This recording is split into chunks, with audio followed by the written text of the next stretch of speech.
Good morning class. आज का ये वीडियो जो शीत युद्ध काल अभी आपने अध्ययन किया कि शीत युद्ध में कैसी कंडीशन थी। एक तरफ अमेरिका, दूसरी तरफ सोवियत संघ, दोनों में आपसी जो वैचारिक युद्ध चल रहा था।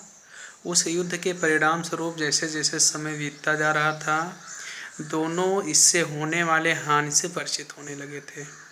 उनको लगने लगा था कि इस प्रकार के संघर्ष से ना ही अमेरिका का हित होने वाला है और ना ही सोवियत संघ का हित होने वाला है। इसी के साथ साथ दोनों देशों में सत्ता का परिवर्तन हुआ। एक तरफ अमेरिका में कैनेडी वहाँ के राष्ट्रपति बने, दूसरी तरफ सोवियत संघ में खुश्चेव वहाँ के नए प्रेसिडेंट बने। तो इन दोनों का जो दृष्टिकोण था वह थोड़ा उदार था। तो यहीं से अंतर्राष्ट्रीय राजनीति में एक नए युग की शुरुआत हुई, जिसको अंतर्राष्ट्रीय राजनीति में तनाव शैथिल्य या उसी को देतांत के नाम से संबोधित किया जाता है। यह जो शब्द है तनाव शैथिल्य या देतांत, यह एक फ्रांसीसी वर्ड है, फ्रांसीसी शब्द है, जिसका शाब्दिक अर्थ होता है तनावों में शिथिलता, या अगर हमारे बीच में कोई मुद्दा है उस पर काफ़ी उग्रता है तो वह उग्रता जब कम होती है, सीमित होती है, तो उसे तनाव शैथिल्य के नाम से या देतांत के नाम से संबोधित किया जाता है। तो अंतर्राष्ट्रीय राजनीति में इस शब्द का प्रयोग करने का तात्पर्य ये था कि जो सोवियत संघ और अमेरिका के बीच में उग्रता चल रही थी, वैचारिक मतभेद था, वैचारिक संघर्ष था, उस वैचारिक संघर्ष में जो कमी आई उसी को तनाव शैथिल्य या देतांत के नाम से संबोधित किया गया। और इस काल में क्या हुआ, इसका महत्वपूर्ण और पहचाने था कि इन दोनों ने अपने संघर्ष को कम करने पर सहमति प्रकट की और एक दूसरे का सहयोग करने का, एक दूसरे के साथ सामंजस्य बनाने का यहाँ पे प्रयास करने लगे। तो इसी संपूर्ण प्रक्रिया को तनाव शैथिल्य के नाम से संबोधित किया गया। किंतु जो भी घटनाएं होती हैं उन घटनाओं के पीछे बहुत सारे कारण होते हैं। तो जो तनाव शैथिल्य का यह पीरियड स्टार्ट हुआ तो उसके पीछे ही बहुत सारे कारण थे। पहला कारण ये था कि जो अभी तक अणुबम का आविष्कार था उस पर अमेरिका का वर्चस्व बना हुआ था, लेकिन धीरे धीरे जब सोवियत संघ ने भी, वहाँ के वैज्ञानिकों ने भी अणुबम का आविष्कार कर लिया, उसका प्रयोग करना, वो लोग भी वैज्ञानिक खोजें वहाँ पर भी हो गई। तो इस प्रकार से अणुबम पर जो अभी तक अमेरिकी वर्चस्व था वह समाप्त हो गया। अब वह दूसरे खेमे के पास भी उसकी टेक्नोलॉजी पहुंच गई थी। तो यहाँ पर एक तरह का सामंजस्य बन गया, यानी अमेरिका को भी लगने लगा कि जो उसका विरोधी पक्ष है उसके पास भी ऐसे हथियार हैं जिससे वह हमारा सामना कर सकता है। तो यहाँ पे दोनों में एक संतुलन कायम हुआ और इसी संतुलन का परिणाम हुआ कि इनमें तनाव शैथिल्य की स्थिति पैदा हुई। इसके साथ ही दूसरा कारण ये था कि जब से विश्व युद्ध समाप्त हुआ था तभी से दोनों गुट आमने सामने थे। और सोवियत संघ में वहाँ पर जब से साम्यवादी क्रांति हुई थी उसने सोचा था कि हम अपने दम पर अपना आर्थिक विकास कर लेंगे, लेकिन सोवियत संघ की वास्तविक स्थिति यह थी कि वहाँ पर इतने वैज्ञानिक खोजें और चीज़ें होने के बाद भी वह अभी इतना उत्पादन करने में सक्षम नहीं था कि अपने समस्त नागरिकों के जीवन स्तर को ऊंचा उठा सके।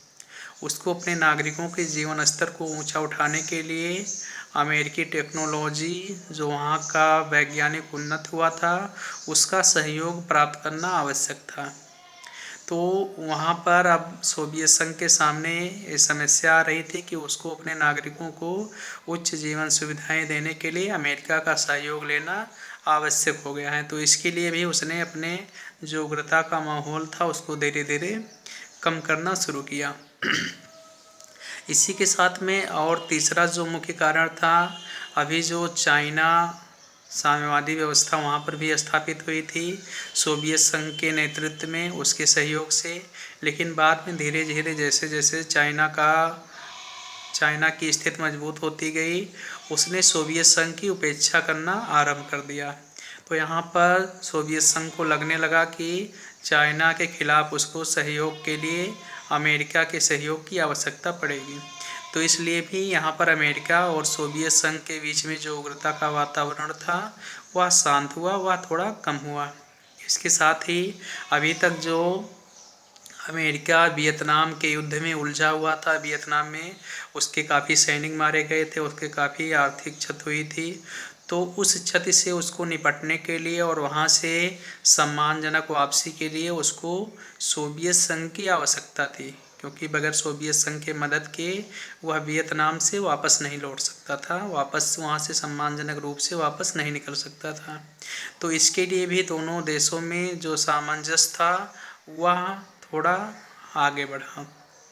इसके साथ ही अब अमेरिका को भी यह समझ आने लगा था कि दक्षिण एशिया में जो भारत की स्थिति है वह काफ़ी महत्वपूर्ण है और अंतर्राष्ट्रीय स्तर पर उसको भारत के सहयोग की आवश्यकता पड़ेगी। तो इसलिए भी उसने यहाँ पर दोनों देशों के बीच में जो उग्रता थी उसको कम करने का प्रयास किया। तो इस प्रकार से इन सारे कारणों का जो संयुक्त रूप से प्रभाव पड़ा, उससे अमेरिका को भी यह समझ में आ गया कि अगर हमको आगे निकलना है, अपने नागरिकों का विकास करना है, विश्व पर अपना पकड़ मजबूत बनाना है, तो उसके लिए हमको पूर्व सोवियत संघ से उलझने की आवश्यकता नहीं है। हम उसका सहयोग लेते हुए भी आगे बढ़ सकते हैं, अपना वर्चस्व बना सकते हैं। इसी प्रकार सोवियत संघ को भी यह अनुभव हुआ कि हमें भी अपना विकास करने के लिए, अपने नागरिकों को उन्नत के शिखर पर पहुंचाने के लिए, अपना वर्चस्व बनाने के लिए अमेरिका के सहयोग की आवश्यकता पड़ेगी, क्योंकि उसके पड़ोस में दूसरा ही उसका शत्रु विकसित हो रहा था, चाइना, जो अमेरिका से कहीं ज़्यादा उसके लिए घातक सिद्ध हो सकता था। तो इन सब बदलती हुई परिस्थितियों को देखते हुए इन दोनों देशों के बीच में जो संघर्ष की उग्रता थी, वैचारिक उग्रता थी, उसमें जो कमी आई उसी को तनाव शैथिल्य या दितांत के नाम से संबोधित किया गया। तो इस टॉपिक के जो नोट्स हैं, आप लोग इसको वीडियो को कम से कम 2 बार देखिए, उसके बाद आपको अच्छे से समझ में आ जाएगा। और जो हमने नोट प्रोवाइड किया उसको पढ़िए, उसके बाद इसको अपने कापी में इसके नोट्स बनाते रहिए। और बाद में सप्ताह में 1 दिन आपका इसका टेस्ट होगा, और उस टेस्ट में जो आपने पूरे सप्ताह जो अध्ययन किया है वहाँ से क्वेश्चन आपको पूछे जाएंगे। तो इसके आप लोग वीडियो सही से अच्छे से देखते रहिए और नोट्स भी बनाते रहिए। धन्यवाद।